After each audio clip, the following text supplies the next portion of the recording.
Hello, adult Sunday school leader. Have you ever had someone tell you something that you needed to hear, but you didn't want to hear it?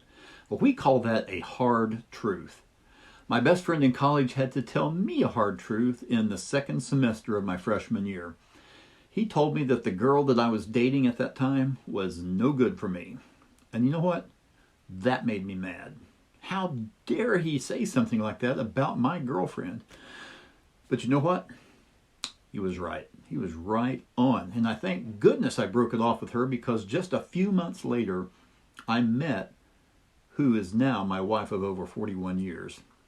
Well, as believers, we're always supposed to be truthful, but sometimes that truth is difficult to speak. It might result in hurt feelings or a broken relationship. It could even result in us being fired. But we are called to speak the truth and speak it boldly. Now, we studied an example of hard truth back in the June 18th lesson. Young Samuel had to tell his priest and his mentor Eli that the Lord had told him the judgment that was about to befall Eli's family. And that's what we're looking at this week. A hard truth as we continue looking in Daniel. We're looking in that unit called Staying True in a World Far from God. This is the third lesson, called Speak Truth Boldly. The focal passage is out of Daniel chapter 5, and the point of this lesson is being a bold witness for God sometimes means speaking hard truth. Well, our first set of verses is Daniel chapter 5, verses 13 through 16. And here we see that the king, he doesn't know much about Daniel. You may be thinking, no, wait a minute. Didn't last week's lesson talk about King Nebuchadnezzar's dream that Daniel had interpreted? And did he already forget who Daniel was? Well, it's time for a brief history lesson. I'll try to make this brief to get the context of this story. And a lot of this information is taken from the website that I have listed below. So in about 623 to 620 BC is when they estimate that Daniel was born. Well, about 605 BC is when Daniel, along with his friends, you remember those guys, Hananiah, Mishael, and Azariah, who were renamed Shadrach, Meshach, and Abednego, they were taken to Babylon, where they were ordered to learn the Babylonian culture on Nebuchadnezzar's orders. This is out of Daniel chapter 1, verses 3 through 7. This was our lesson in our first week. About 602 BC, Daniel and his friends completed their 3 years of learning. And Daniel interprets Nebuchadnezzar's dream about a statue made of gold, silver, bronze, iron, and clay. This is last week's lesson. Well, in 589 BC, Nebuchadnezzar begins the siege of Jerusalem. And in 586 BC, Jerusalem's wall breaks and the Babylonians destroy Jerusalem, setting fire to the temple and the palace. In 562 BC, Nebuchadnezzar dies. And then in those 6 or 7 years, from 562 to 556 BC, Nebuchadnezzar is replaced by a succession of short-lived kings. Well, in 556 BC, Nabonidus becomes king of Babylon. And from 553 to 549 BC, Nabonidus appoints his son Belshazzar as his co-regent. He's going to be one of our main characters this week. So this takes us to the beginning of chapter 5 of Daniel. Well, in 539 BC, Belshazzar holds a great feast and uses the holy vessels taken from Jerusalem, those goblets, those things that were in the temple, and they were drinking wine from them. And then something weird happens. This disembodied human hand appears, and the fingers wrote on the wall in the palace where the party was being held. Now, Rembrandt has a famous painting entitled Belshazzar's Feast that you might be familiar with. Well, as you can imagine, the king turned pale and he was very frightened. Belshazzar summoned all of the wise men of his court, the astrologers, diviners, the enchanters, and he said he was going to reward whoever could read the writing and interpret it. He was going to reward them with power. They were going to be the third highest power in the kingdom. And with prestige, they would be clothed in purple and have a gold chain around their neck. But no one could do it. It sounds a bit like last week's lesson, doesn't it? When no one could tell or interpret Nebuchadnezzar's dream. And then the queen, being the wise woman that she was, told him, "Don't be alarmed, but there is a man who could interpret dreams." In fact, she encouraged him to call this Daniel to see if maybe he could interpret this writing. Well, that brings us up to where our lesson text began this week. So how old would Daniel be around this time, if you remember back to that time chart I put up there? He would have been about 80 years old. So approximately 62 years have passed since last week's lesson.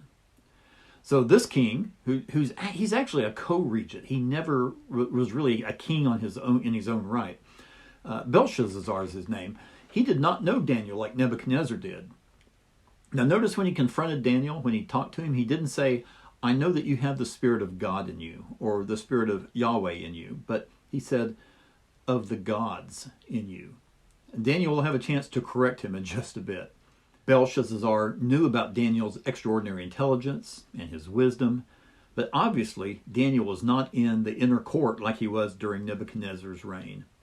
They must have been standing right there in front of the writing, because Belshazzar said to Daniel in verse 15, "The wise men and enchanters were brought before me to read this writing," but they couldn't explain it. And then he offered Daniel the same deal.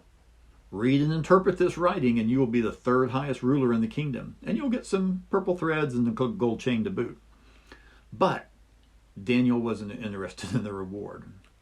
Let's read verse 17. It says this, "Then Daniel answered the king, 'You may keep your gifts for yourself and give your rewards to someone else. Nevertheless, I will read the writing for the king and tell him what it means.'" Why didn't Daniel accept the reward?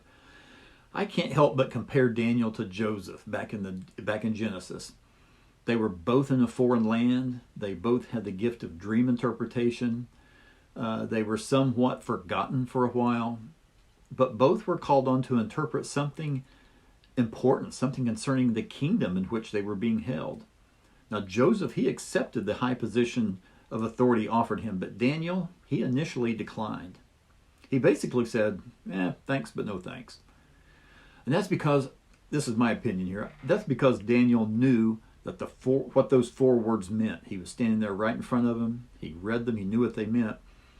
And that being being the third most powerful person in the kingdom, that was going to be a very short-lived reward, because in just a few hours, well, we'll see that in just a minute. Well, in verses 19 through 21, Daniel gives a little history about Nebuchadnezzar's life, in which Daniel himself, he personally witnessed. Daniel mentioned that it wasn't the gods, but the Most High God who established Nebuchadnezzar's greatness in the Babylonian kingdom.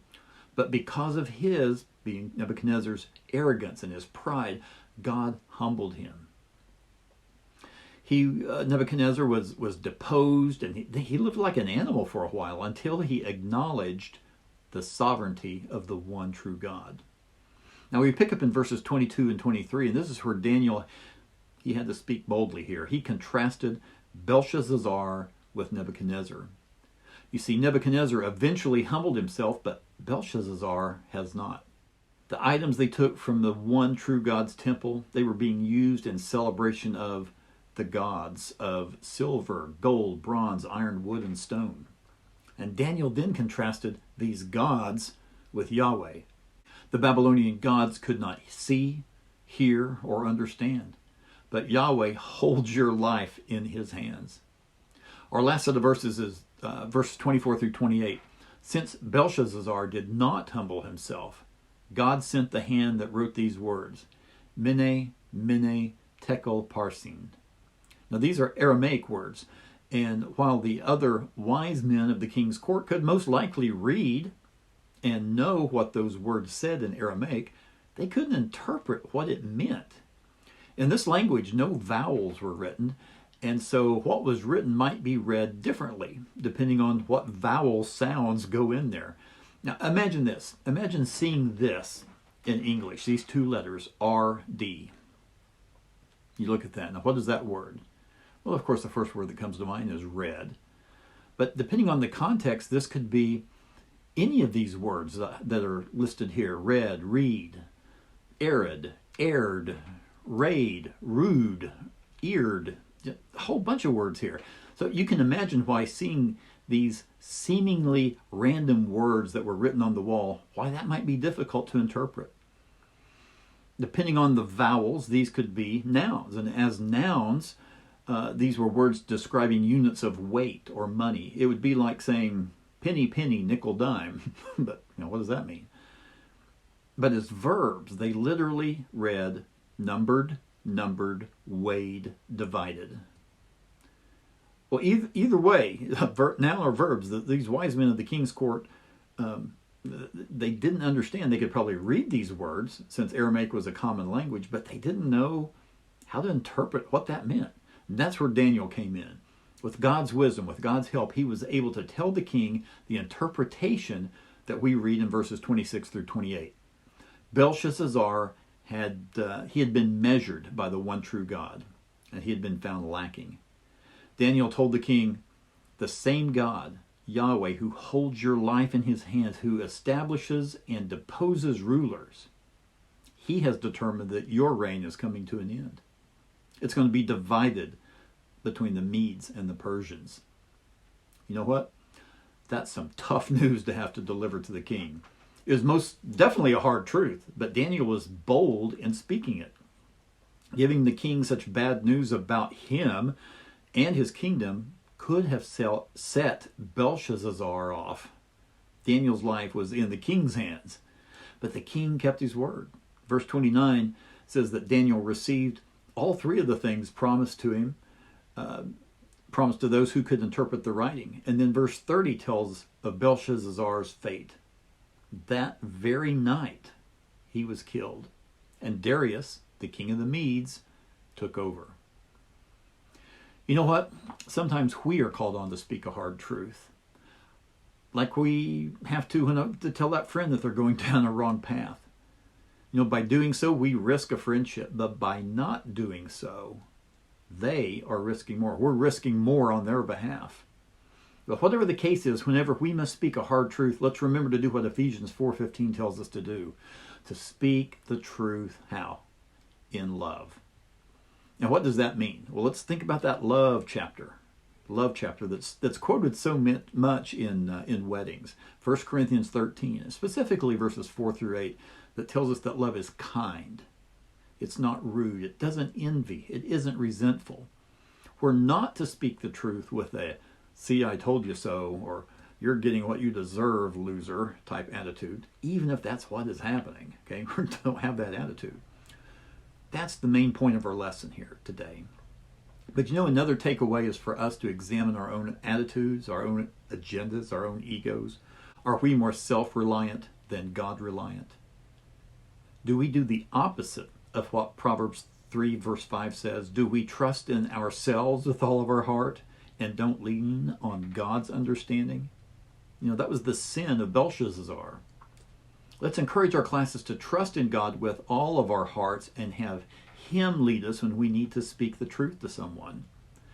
And of course, after much prayer, here's some other steps you might consider when having to speak a hard truth to someone. Be calm and try not to let your emotions get in the way. Keep those out of the mix. So be clear and specific. There's no need to hem-haw around. Let the other person respond and let them share their thoughts. And throughout the whole time, it's important to maintain respect. There's no need for any hurtful language here. And don't forget to follow up to show that you truly care about them, that you said what you did because you're concerned for their well-being. Well, next week we're going to continue. We'll be in Daniel chapter 6. We're going to be looking at a story that many of you have heard since your days in the children's department. The story of Daniel and the lion's den. This lesson title will be called Live Courageously. So that's all we have for this week. Thank you so much for watching. Don't forget, pray forward with your class.